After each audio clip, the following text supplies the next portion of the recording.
ខ្ញុំមានអារម្មណ៍ថាស្អប់ហើយខឹងម្នាក់នឹងខ្លាំងហើយដោយសារតែម្នាក់ហ្នឹងគឺគាត់បដិសេធមួយខ្ញុំតែអ្នកធ្លាប់ត្រូវបានគេបដិសេធអត់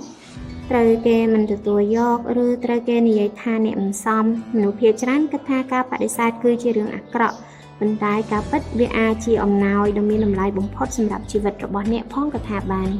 នៅពេលដែលយើងត្រូវបានបដិសេធវាបង្ហាញឲ្យយើងឃើញនៅចំណុចដែលត្រូវកែលម្អបើសិនបើគ្មានការបដិសេធយើងប្រហែលជាមិនដឹងថាខ្លួនឯងត្រូវអភិវឌ្ឍអ្វីបន្ថែមទៀតឡើយរាល់ការបដិសេធគឺជាការវឹកវើសាច់ដុំផ្លូវចិត្តកាន់តែជួបឧបសគ្គយើងកាន់តែរឹងមាំមនុស្សជោគជ័យជាច្រើនសុទ្ធតែធ្លាប់ត្រូវឆ្លងកាត់ការបដិសេធរាប់មិនអស់ត្រូវចាំថានៅពេលទ្វារមួយបិទវាមិនមែនមានន័យថាអ្វីៗត្រូវបានបញ្ចប់ទេ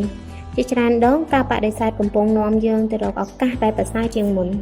មនុស្សជោគជ័យមិនមែនជាមនុស្សដែលមិនធ្លាប់បរាជ័យទេពួកគេគ្រាន់តែមិនបោះបង់បន្ទាប់ពីត្រូវបានបដិសេធដូច្នេះលើកក្រោយពេលអ្នកត្រូវបានបដិសេធកុំសួរថាហេតុអ្វីជាខ្ញុំតែចូលសួរថាតើខ្ញុំអាចរៀនអ្វីពីរឿងនេះព្រោះការបដិសេធមិនមែនជាទីបញ្ចប់ទេវាគ្រាន់តែជាការរៀបចំអ្នកសម្រាប់អ្វីដែលប្រសើរជាងមុនហើយការបដិសេធថ្ងៃនេះអាចជាជោគជ័យនៅថ្ងៃស្អែក